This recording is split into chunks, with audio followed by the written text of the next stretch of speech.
Hello students, in last video we have started our group 17th p block elements हम लोग discuss कर रहे थे और 17th ग्रुप हम लोगों ने स्टार्ट कर दिया था। 17th ग्रुप क्या है? हेलोजेंस फैमिली है। हेलोजेंस फैमिली जो आपके पास प्रेजेंट है, हेलोजेंस आपके 17th ग्रुप में प्रेजेंट है। उनकी इलेक्ट्रॉनिक कॉन्फ़िगरेशन हम लोगों ने देखी कि हेलोजेंस की इलेक्ट्रॉनिक कॉन्फ़िगरेशन क्या होती है। 2 एटॉमिक प्रॉपर्टीज हम लोग डिस्कस कर चुके थे, atomic size and ionization enthalpy. आज बात करते हैं नेक्स्ट एटॉमिक प्रॉपर्टी की। Third atomic property is electron gain enthalpy. Third property कौन सी है? हेलोजेंस की एटॉमिक प्रॉपर्टीज की बात कर रहे हैं, इलेक्ट्रॉन गेन एंथैल्पी। कौन कौन से हैं हेलोजेंस हमारे? देखिए, fluorine, chlorine, bromine, iodine and astatine, these are halogens. 17 group के मेंबर हैं ये, हेलोजन फैमिली हम इनको बोल रहे हैं। इलेक्ट्रॉन गेन एंथैल्पी की बात करनी है कि इलेक्ट्रॉन गेन एंथैल्पी का क्या ट्रेंड है on moving down the group. Electron gain enthalpy का मतलब इलेक्ट्रॉन गेन कराने की टेंडेंसी, ठीक है। एक इसके बाद डिस्कस करेंगे इलेक्ट्रॉन नेगेटिविटी को अट्रैक्ट करने की टेंडेंसी, और यहाँ पे इलेक्ट्रॉन जब गेन हो जाएगा, ठीक है। तो इलेक्ट्रॉन गेन एंथैल्पी आपको पता है, हम लोग डिस्कस करते थे, या तो होती है मोर नेगेटिव या होती है लेस नेगेटिव। अगर आपके पास कोई ऐसा एलिमेंट प्रेजेंट है जो फटाफट से मान लीजिए इलेक्ट्रॉन गेन करे और वो गेन करने के साथ ही क्या हो जाए, जल्दी से स्टेबल हो जाए, तो हम लोग क्या बोलेंगे कि electron gain enthalpy is more negative. और अगर मान लीजिए किसी एटम ने इलेक्ट्रॉन गेन कर लिया है लेकिन उसके बाद भी मान लो वो स्टेबल नहीं हुआ, अभी उसको और इलेक्ट्रॉन्स की रिक्वायरमेंट है, तो हम लोग क्या बोलते हैं कि इस पर्टिकुलर एटम के लिए इलेक्ट्रॉन गेन एंथैल्पी क्या है? लेस नेगेटिव है।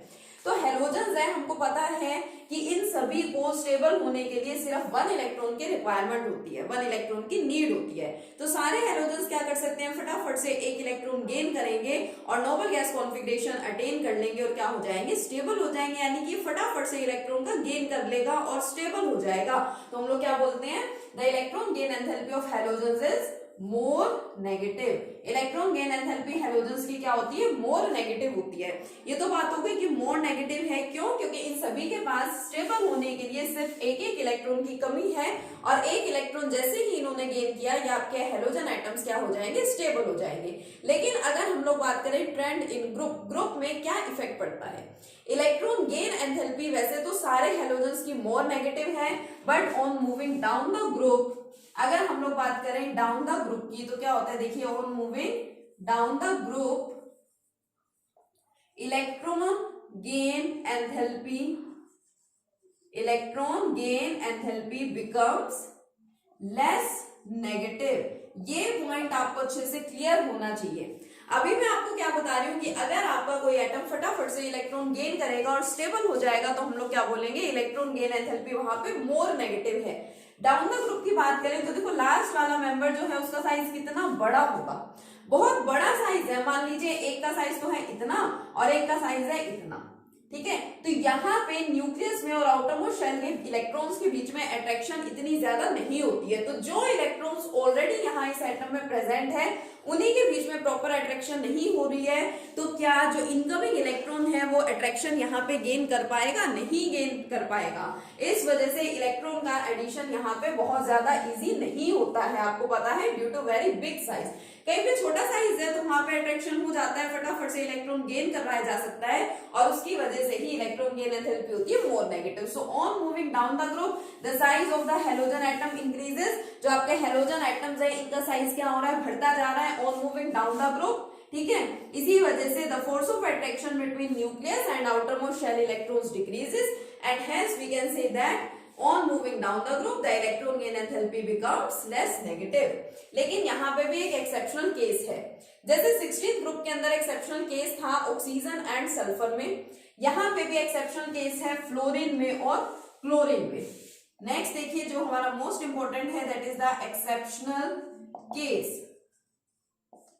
क्या एक्सेप्शन है? बहुत बार पूछा जाता है इससे related question, it is very important. एक आपके 16th ग्रुप का एक्सेप्शनल केस पूछ लिया जाए, चाहे इलेक्ट्रॉन गेन एंथैल्पी का, चाहे 17th ग्रुप का पूछ लिया जाए, दोनों एक ही बात है, एक ही रीजन है दोनों के। देखिए, यहाँ पे हम लोग बात कर रहे हैं कि on moving down the group electron gain enthalpy becomes less negative. It means जो फ्लोरीन है उसकी सबसे ज्यादा नेगेटिव होनी चाहिए, सबसे ज्यादा मोर नेगेटिव, उसके बाद थोड़ी सी लेस नेगेटिव, और लेस, एंड इस केस में बहुत ज्यादा लेस नेगेटिव हो जाएगी, बट एक्चुअल में ऐसा नहीं है।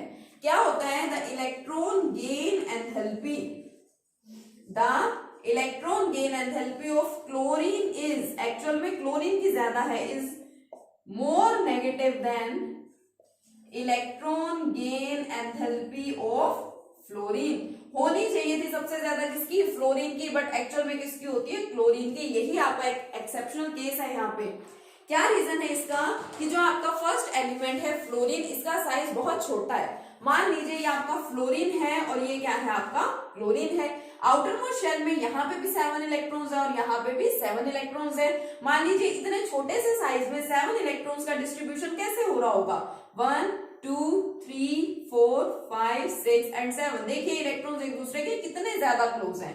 वही जब साइज थोड़ा सा बढ़ गया तब देखिए इलेक्ट्रॉन का डिस्ट्रीब्यूशन कैसा हुआ, 1 2 3 4 5 6 and 7। It is the case of fluorine atom and it is the case of chlorine atom. तो यहाँ पे जो इलेक्ट्रॉन्स है वो थोड़े दूर दूर ही हैं, इतने दूर हैं, इतने पर्टिकुलर डिस्टेंस पे होते हैं कि उन इलेक्ट्रॉन्स के बीच में कोई भी रिपल्शन नहीं होती। लेकिन fluorine due to small size, fluorine में क्या होता है, इलेक्ट्रॉन्स बहुत ज्यादा क्लोज हैं, उसकी वजह से बहुत ज्यादा रिपल्शन होती है। तो जो इलेक्ट्रॉन्स ऑलरेडी यहाँ पे प्रेजेंट है उन्हीं इलेक्ट्रॉन्स में ही इतनी ज्यादा रिपल्शन हो रही है, तो फिर इसका मतलब जो इलेक्ट्रॉन है, जो इनकमिंग इलेक्ट्रॉन है, वो इजीली यहाँ पे गेन नहीं हो पाएगा। That's why this exceptional case is here that electron gain enthalpy of chlorine is more negative than the electron gain enthalpy of fluorine. ये एक्सेप्शनल केस आपको यहाँ पे ध्यान रखना है। ऐसा ही एक्सेप्शनल केस 16 ग्रुप में पढ़ा, ऑक्सीजन एंड सल्फर के केस में मोर नेगेटिव होनी चाहिए थी ऑक्सीजन की, बट एक्चुअल में होती है सल्फर की। यही सेम रीजन है, ठीक है। तो ये कौन सी प्रॉपर्टी हो गई, नेक्स्ट एटॉमिक प्रॉपर्टी हम लोग यहाँ पे डिस्कस कर चुके हैं। कौन सी प्रॉपर्टी थी ये, electron gain enthalpy. Atomic size हो गया, आयोनाइजेशन एंथैल्पी हो गई, इलेक्ट्रॉन गेन एंथैल्पी होगी। उसके बाद जो हम लोग नेक्स्ट प्रॉपर्टी की बात करते हैं, जो हमारी नेक्स्ट एटॉमिक प्रॉपर्टी है वो क्या है, इलेक्ट्रोनेगेटिविटी, ठीक है। तो इलेक्ट्रोनेगेटिविटी तो डिस्कस कर लेंगे, बट उसके लिए हमें पता तो हो कि इलेक्ट्रोनेगेटिविटी होती क्या है। Electronegativity is the tendency of any atom to attract the electrons towards itself। कोई भी एटम इलेक्ट्रॉन को अपनी तरफ अट्रैक्ट कर रहा है, उसके अट्रैक्ट करने की टेंडेंसी को ही क्या बोला जाता है, इलेक्ट्रोनेगेटिविटी। मान लीजिए मैं कहूं मेरे पास दो एटम है, एक मेरे पास ये ए एटम, ठीक है, एक मेरे पास मान लीजिए क्या है, कोई दूसरा एटम है, सपोज बी एटम है, ठीक है, ठीक है। यहाँ देखिए सपोज ये ए एटम है और ये कौन है, इधर बी एटम है। यहाँ पे कोई इलेक्ट्रॉन है, इस इलेक्ट्रॉन को ए भी अट्रैक्ट कर रहा है और बी भी अट्रैक्ट कर रहा है। ए के अट्रैक्ट करने की भी टेंडेंसी है, बी के अट्रैक्ट करने की भी टेंडेंसी है। हो सकता है जो ए है वो फटाफट से या आसानी से इलेक्ट्रॉन को अपनी तरफ अट्रैक्ट कर ले, या हो सकता है कि बी की अट्रैक्टिंग टेंडेंसी ज्यादा अच्छी हो। तो कौन से एटम की इलेक्ट्रॉन को अट्रैक्ट करने की टेंडेंसी या कैपेसिटी हम बोल सकते हैं ज्यादा बेटर है, उसी को हम क्या कहेंगे कि उसकी इलेक्ट्रोनेगेटिविटी सबसे ज्यादा है। तो कितनी सिंपल सी बात है यहाँ पे कि अगर किसी भी एटम का साइज होगा स्मॉल साइज है तो फिर वो क्या करेगा, इलेक्ट्रॉन को अपनी तरफ फटाफट से अट्रैक्ट कर लेगा, और अगर लार्ज साइज है तो अट्रैक्शन वहां पे इतना इजी नहीं होगा। तो अगर हम लोग बात करें अपनी फोर्थ एटॉमिक प्रॉपर्टी की, दैट इज इलेक्ट्रोनेगेटिविटी। इलेक्ट्रोनेगेटिविटी में कोई एक्सेप्शनल केस नहीं होता है, क्योंकि यहाँ पे तो सिर्फ टेंडेंसी ऑफ अट्रैक्शन की बात की जा रही है, इलेक्ट्रॉन गेन नहीं हो रहा है। इलेक्ट्रॉन गेन होने वाला फैक्टर कहाँ आ जाता है, इलेक्ट्रॉन गेन एंथैल्पी में, उसके नाम से ही आपको पता चल रहा है। यहाँ बात कर रहे हैं सिर्फ अट्रैक्ट करने की टेंडेंसी की, जिसका साइज छोटा है वो आसानी से अट्रैक्ट कर लेगा इलेक्ट्रॉन को, जिसका साइज बड़ा है वो आसानी से इलेक्ट्रॉन को अट्रैक्ट नहीं कर पाएगा। So on moving down the group, अगर हम लोग बात करें डाउन द ग्रुप की, तो फिर क्या होता है, on moving down the group the electronegativity decreases. Electronegativity क्या होती जाती है, डिक्रीज होती जाएगी on moving down the group. तो ये चारों हम लोगों ने क्या डिस्कस कर लिया, एटॉमिक प्रॉपर्टीज डिस्कस कर ली। चलिए स्टार्ट कर देते हैं अब फिजिकल प्रॉपर्टीज, ठीक है।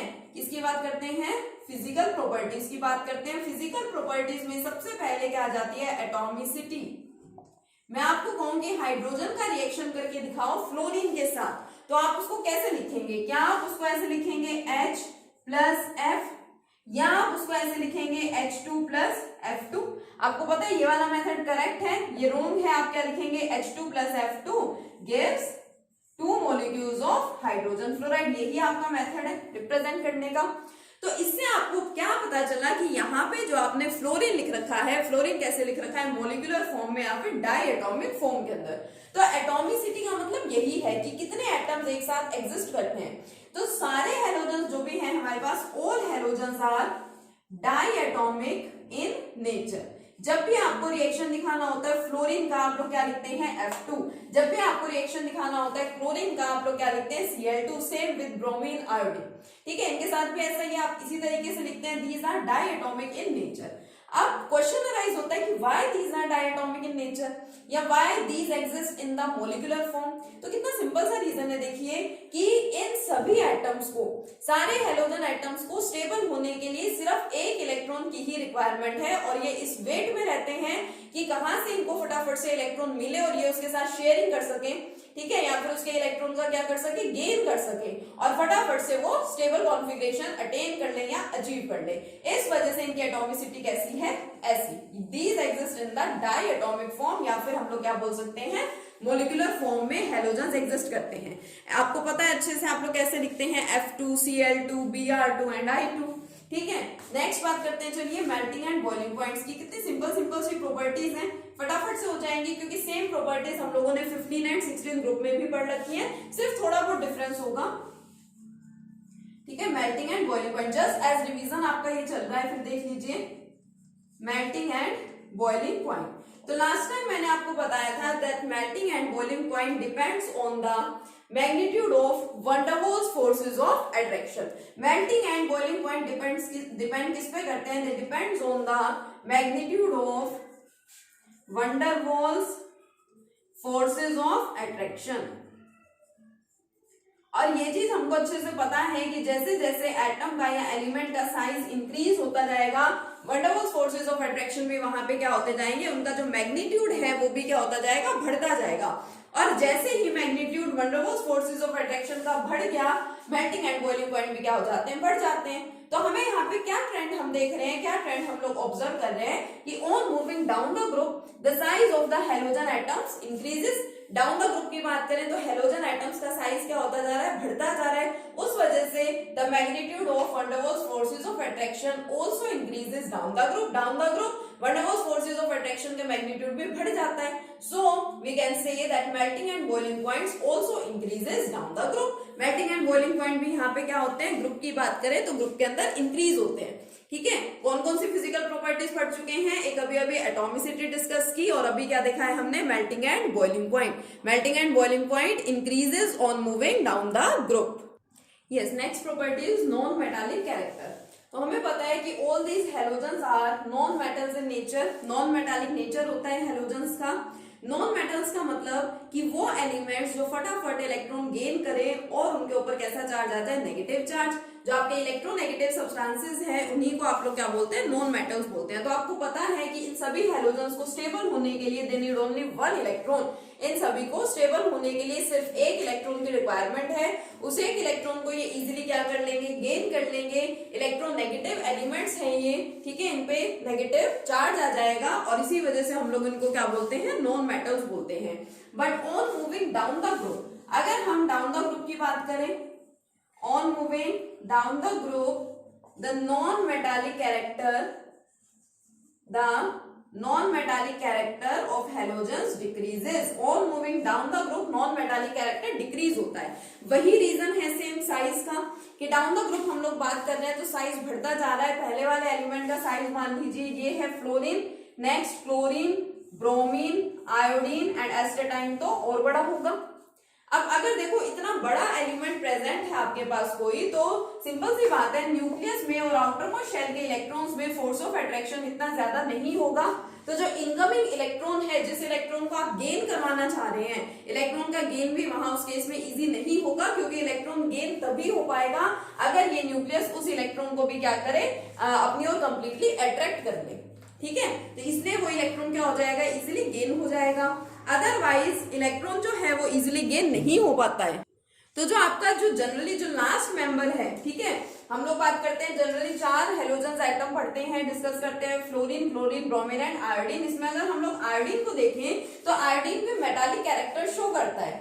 इलेक्ट्रॉन गेन करने की बजाय इलेक्ट्रॉन का लॉस वहां पे इजी है। क्यों? Due to big size. जो आयोडीन है वो I पॉजिटिव, I3 पॉजिटिव की तरह से भी एग्जिस्ट करता है अपने कंपाउंड्स में, तो इस पे पॉजिटिव चार्ज आ रहा है, इट मींस ये तो इलेक्ट्रोपॉजिटिव है, और इलेक्ट्रोपॉजिटिव सब्सटेंसेस क्या होते हैं, मेटल्स होते हैं। So we can say that on moving down the group the non metallic character of the halogens decreases, halogens का नॉन मेटालिक कैरेक्टर क्या होता जाएगा, घटता जाएगा on moving down the group. ठीक है, एक और प्रॉपर्टी डिस्कस करते हैं, that is bond dissociation enthalpy. Bond dissociation enthalpy, जैसा कि इसके नाम से आपको पता चल रहा है, बॉन्ड डिसोसिएशन एंथैल्पी, बॉन्ड को आपको डिसोसिएट कराना है, ब्रेक कराना है, उसके लिए जो आप एनर्जी प्रोवाइड करने हैं। तो वही सिंपल सी बात है, सारी चीजें देखो एटॉमिक साइज से रिलेटेड होती हैं। अगर छोटा सा साइज किसी एटम का है तो फिर वहां पे न्यूक्लियस में और आउटर मोस्ट शेल के इलेक्ट्रॉन्स में फोर्स ऑफ अट्रैक्शन बहुत ज्यादा स्ट्रॉन्ग होता है। तो जो न्यूक्लियस है वो इलेक्ट्रॉन को इजिली अपने से बाहर नहीं जाने देगा, इलेक्ट्रॉन का रिमूवल इजिली नहीं होने देगा।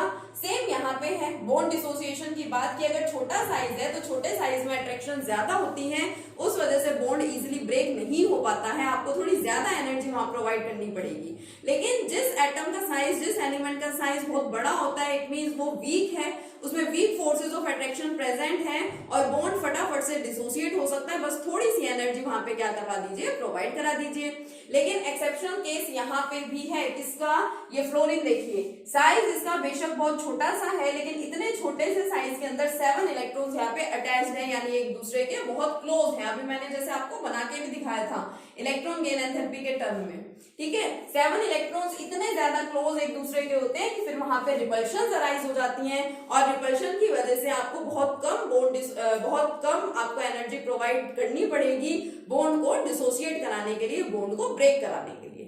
ठीक है, तो जो क्लोरीन है, क्लोरीन के लिए बॉन्ड डिसोसिएशन एनर्जी होती है ज्यादा as compare to the fluorine. लेकिन यहाँ पे आप केस ध्यान रखें, क्लोरीन की होती है सबसे ज्यादा, उसके बाद होती है किसकी, ब्रोमीन की, उसके बाद आती है फ्लोरीन एंड लास्ट में आता है आयोडीन। फ्लोरीन यहाँ पे सेकंड नंबर पे नहीं आ रहा है, ये केस आपको यहाँ पे अच्छे से ध्यान रखना है। ठीक है, तो ये ऑर्डर आप सबको याद रखना है। और क्योंकि ये हमारे एलिमेंट्स जो है डायटोमिक फॉर्म में एग्जिस्ट कर रहे हैं, तो ऐसे लिख देंगे Cl2, Br2, F2 and I2। ये वाला ट्रेंड आपको अच्छे से ध्यान रखना है। ठीक है, रीजन मैंने आपको इसका बता ही दिया।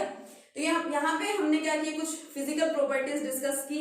नेक्स्ट लेक्चर में कंटिन्यू करेंगे बाकी फिजिकल प्रॉपर्टीज के साथ एंड केमिकल प्रॉपर्टीज को स्टार्ट करेंगे। Okay, thank you.